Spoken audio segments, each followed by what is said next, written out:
for Frodo. Hello guys, and welcome back to another LEGO The Hobbit video. Today we're going to be taking a look at my full LEGO The Hobbit figure collection. Now, I don't have every figure, but I have a good majority of them. I've been collecting for a few years now. I've got quite a few cool sets, so if you'd like to see that, please like and subscribe, and if this video does well, I'll make a video on the sets. Now let's get into this. So let's start off with my villain figures. The first one we have is Gollum, which came in the Riddles for the Ring set.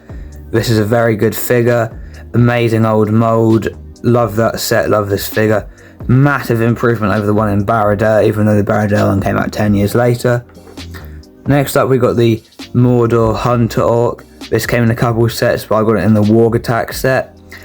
Basically the same as every other Mordor Orc, except it's got those cool leg printings, which I think is it's a good figure. Oh, you can't stand up straight. Next we got Yagnez. We've got him from the same set. It's the Warg Attack. He's quite a cool orc. He's not really seen much in the film, but he is quite a cool figure and I do quite like him. Next up we've got my Warg collection. I've got every Warg that they made. So we've got Azog's White Warg. This one came in the Warg Attack, and this one came in the Mirkwood Elf Army set. And this one is actually probably my favourite. I really like the dark brown colour for it.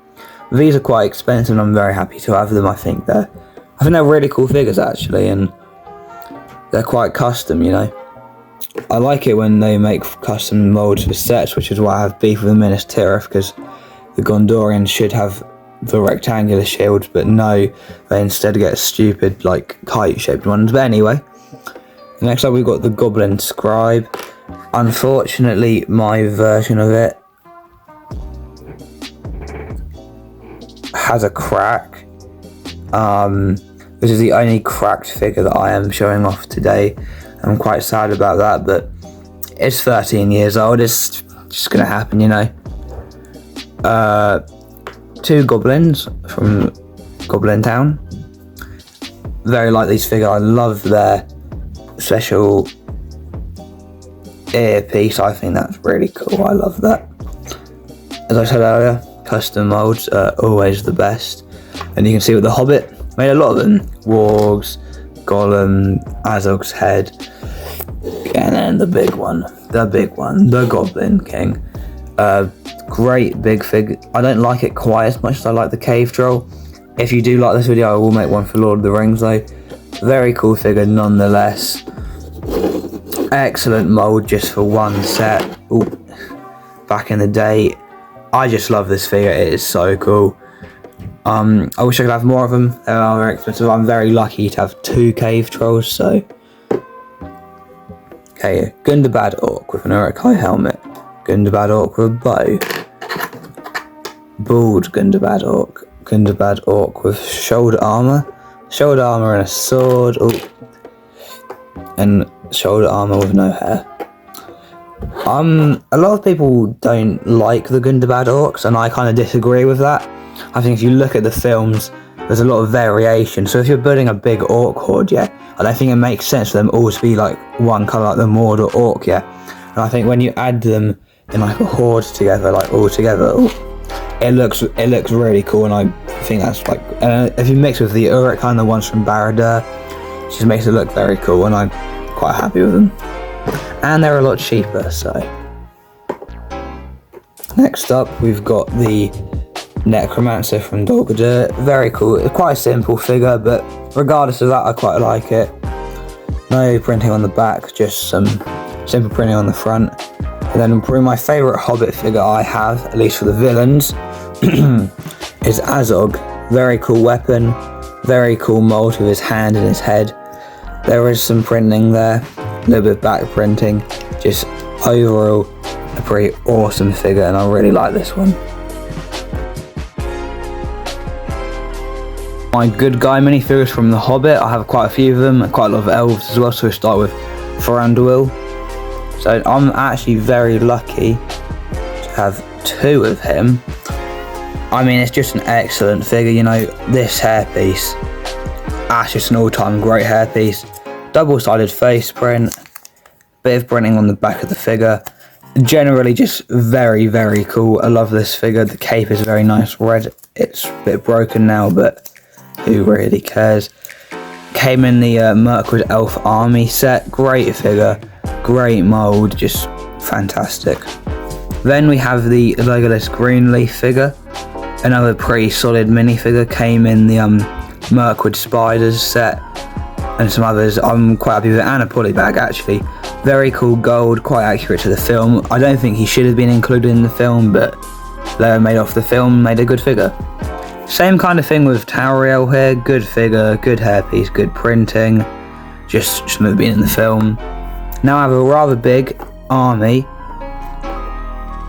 of the Mirkwood Rangers. Another great figure right here. Of course, simple elvish head, nice cloak and hood, very cool figures. And then to go along with that, I've got two of these, which also came in Mirkwood Elf Army. These all came in the Mirkwood Elf Army. So I've built up quite a nice army of Mirkwood Elves, which I'm very proud of. I think they're some very cool figures and well worth collecting. Next up we've got Gandalf. This is from Dol Guldur. It's the same figure that appeared in Orthanc. It's a very cool figure. Nice using the Uruk-hai hairpiece in grey, which is very cool. Good cape, good beard, just overall good figure. Ragadash the Brown next. Unfortunately, I'm missing the feather, which you can see the hole in. That feather is worth about 50 quid on its own. That's a bit annoying, but still, great figure. Amazing moulded hat and beard piece with the bird poo. Ooh, nice rubber kind of material used for that. Just some of the figures for this theme are just amazing. Another example of an amazing moulded figure, Beorn in his human form. One just big kind of moulded headpiece, very, very cool. Ooh. Now we're on to the dwarves. Now I am missing, I think, 6 dwarves, but I've got 7 of them, so that's pretty cool. First up we've got Thorin Oakenshield. Very cool figure, came in the Warg Attack set, just generally good figure. Double-sided face print, some back print as well. Very nice figure overall. This Bilbo came in a lot of sets. I got him in Riddles for the Ring, which is where I got my Gollum from. Very cool figure. I love the red coat. Unfortunately, it is the old dark red that is very fragile, but still it is just a great figure.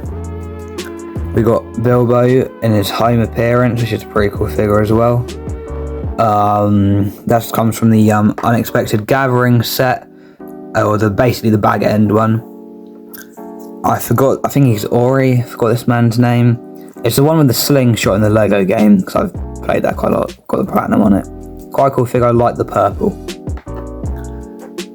Again, no clue who this is, probably should have researched this.